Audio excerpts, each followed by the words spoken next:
What if one experience permanently altered how you see power, grief, and privilege?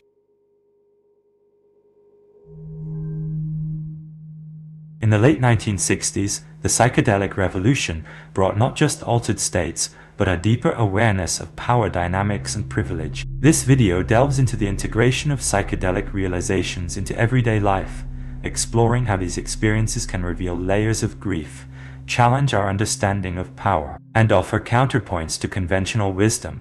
Through this lens, we examine how these insights can transform our relationships and societal roles.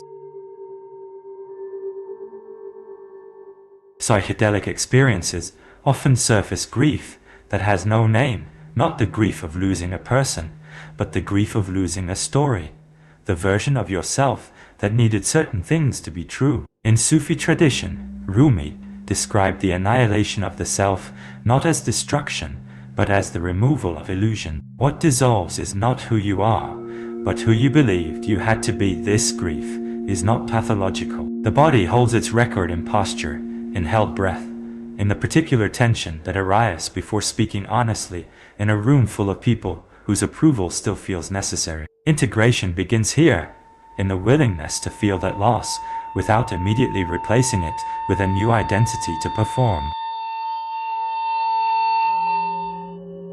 Psychedelic states strip the habituation that makes power invisible, what normally passes unnoticed, whose voice carries authority in a room, whose discomfort gets centered, whose labor goes unnamed, becomes suddenly and uncomfortably clear. This is not comfortable insight. It arrives as a specific kind of shame, often followed by the strong impulse to convert that shame into ideology rather than behavior change. In Stoic practice, awareness of privilege was framed as the recognition of unearned advantage that carries reciprocal obligation. The integration challenge is not to perform awareness, but to let that clarity alter actual decisions, who you listen to, what you resource, which relationships you prioritize. That translation from altered state revelation to changed daily conduct is where most people get stuck. The conventional story about psychedelics is one of mystical breakthrough, a portal to cosmic unity. The more difficult story is counterintuitive.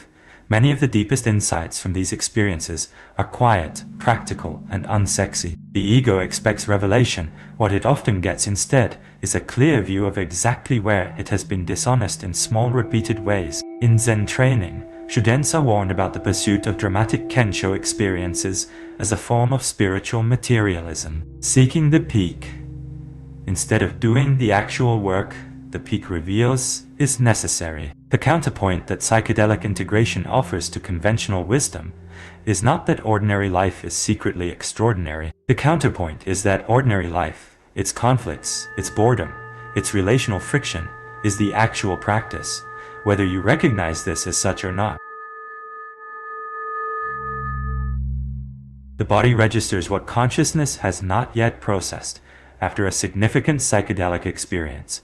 This is especially true. The insight arrives in the session. The integration happens in the weeks and months that follow. Much of it not in the mind, but in the nervous system. Tension in the shoulders before a difficult conversation. The breath that shallows when someone near power speaks dismissively. The particular constriction that appears before you are about to say something you know will not be well received. These are not obstacles to integration. They are the integration itself, in progress. Somatic practices rooted in contemplative traditions, from early Christian hesychast attention to breath, to Taoist awareness of body states, frame these physical signals not as symptoms but as data. The body is the most honest text available. Psychedelic integration eventually runs into the irreducible friction of actual other people you cannot integrate in abstraction. The clarity from the session encounters the partner who does not know what to do with your sudden openness, the colleague who reads your changed manner as performance, and the family member for whom naming what is not working feels like an accusation. This is not failure of integration. This is integration entering its most demanding phase. The human reality is that transformation does not happen in private. It happens in the renegotiation of relationships built on an earlier version of yourself. Some of those relationships adapt, some do not survive the renegotiation. What matters is whether the changed behavior is consistent enough and honest enough that the people closest to you can eventually trust the pattern that is emerging.